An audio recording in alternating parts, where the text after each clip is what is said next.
Hi everyone, I'm Jim and welcome to the review of Into the Lungs of Hell, the 5th studio record by the band God Dethroned. Today we're celebrating the 25th anniversary of the record, so I decided to go back and see if it still holds up or not. My story with this band is quite simple. I've stumbled upon their music like 10 years ago and I've been their fan ever since. So, this record is slightly different from the previous ones, as it features a more melodic sound, I would say. The record was supposed to be called Gods of Terror, but for some reason it was changed. It was never explained why. The production is tight, it's clean but heavy, no loudness or no clipping. I love how the drums and the guitars sound like. Message is diverse, songs are mostly about anti-religion, so anti-Christianity, Satanism, wars, shit like that. Structure is basic, standard intro, verse, pre-chorus, chorus, verse, pre-chorus, chorus, bridge, solo, chorus, outro. Sometimes it's slightly different. Music is a mix of melodic death metal and blackened death metal. The record starts with the title track and the first thing you're going to notice is how atmospheric everything sounds like. There's a keyboard player on this record and he tries to build that mystical atmosphere when it comes to the songs. This track is the easiest way to notice him, as on the next ones he isn't as prevalent. Then we have the drums. They are stellar throughout the entire record.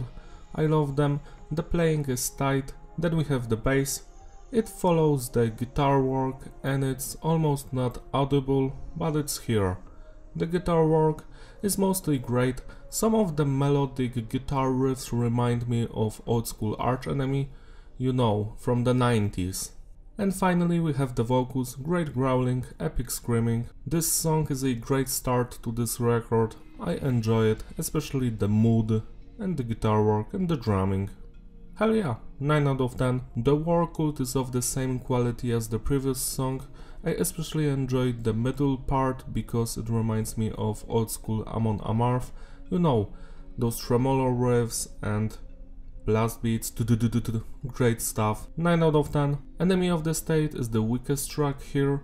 Don't get me wrong, it's still fun to listen to and I enjoy it, but it seems kinda uninspired compared to the rest. Yeah, 7 out of 10. Soul Sweeper is the exact opposite of the previous song. It sounds very inspired, I love how fast it is, the intensity of it. It's just so fun to listen to. My favorite part is the chorus, 8 out of 10. Slaughtering the Faithful and Subliminal are very similar songs to each other. Yet again, my favorite parts are the tremolo riffs and the fast drumming. There's not a lot to talk about this record, cause the songs are very similar to each other, but they're just great. So yeah, 8 out of 10. The Tombstone is my third favorite song here. I just love the main melody, the guitar solo, the drumming. It's just great track, 8 out of 10. And the final song, Gods of Terror. This is the most intense song on the record. At least that's how I perceive it. It's so fast, straight to the point, lots of interesting segments here and there. The melodies, yet again, are my favorite part, and the drums. I don't mention vocals a lot, but they are stellar throughout the entire thing as well. 8 out of 10. The special edition contains 2 bonus songs. The first one is called God Dethroned. It's a re-recording of a track from their first demo from 1991. I enjoyed this recording way more than the first version. The first version isn't really that melodic, it's just standard old school death metal, and here the solos are way better. Of course you might not agree, but I just enjoy melodies in my music, so yeah, great stuff. I enjoy this track, but you're going to notice how different it is from the rest of the album, because it was written 12 years before it.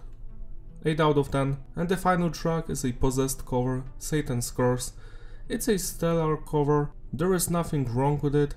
I wish they picked a different song, cause Possessed has better tracks than this. But besides that, yeah, it's a good cover. 6 out of 10. To sum it all up, the consistency is stable and the flow is fitting. Replayability, yeah, it's a great record. I enjoyed from beginning to the end. Sure, there aren't any standout songs here, but everything is just great, you know. It's not bad, it's not average, it's not good, it's just great. Of course it could have been better, but I am satisfied with what they've presented here. Celebrate the anniversary by spinning this record today, it deserves some love.